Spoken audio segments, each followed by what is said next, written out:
Hello, hello les amis, soyez les bienvenus. Nous voici pour la leçon du jeudi, ce résumé dont le titre est le jugement d'avant la venue du Christ. Verset principal que j'ai choisi, Daniel 7, 10.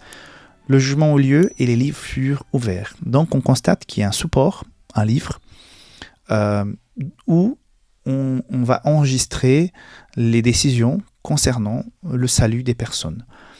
Ce n'est pas un support pour qu'on découvre au moment où Jésus revient, un tel est sauvé, un tel n'est pas sauvé, il faut aller chercher celui-ci. C'est quelque chose qui se fait en amont. Au moment où Jésus revient, il vient chercher ses enfants. Donc ses enfants, on le sait déjà qui sont. Donc c'est plutôt pour l'univers. Ces noms qui sortent du jugement investigatif que nous croyons, qui ont commencé en 1844, jusqu'à au moment où Jésus revient, à la fermeture de la porte de la grâce, comme on dit.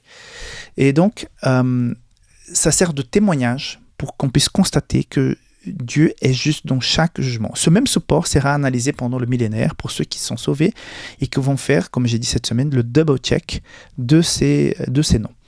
Donc, c'est plutôt comme un témoignage. Et on va constater dans ce rapport que la grâce a été merveilleuse et que Dieu a écouté, Dieu n'a oublié personne et son jugement a été très juste, très équilibré et chacun a pu décider pour soi-même s'il voulait faire partie de cette liste ou pas.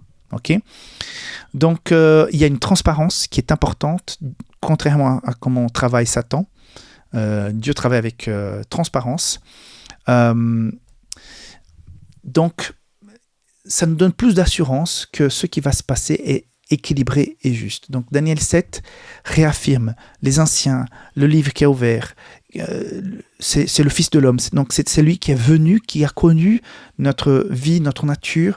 Donc il peut juger chaque personne de la façon la plus équilibrée possible.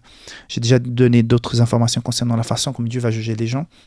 Donc c'est pas une enquête, c'est un constat de la décision de chacun, mais on va pouvoir avec ce support vérifier que effectivement Dieu est extrêmement équilibré dans ce qu'il fait.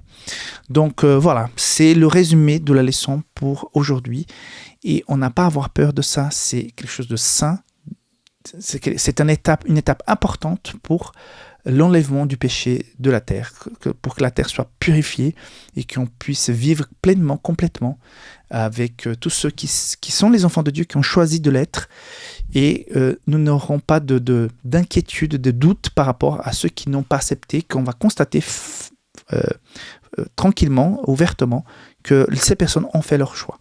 Voilà, et ça ne peut que engendrer en nous une certaine confiance, amour, respect par rapport à la façon comme Dieu traite et travaille pour le salut de l'humanité. Voilà, on se voit rapidement pour la leçon de vendredi, qui est un petit résumé de la semaine. Bye bye.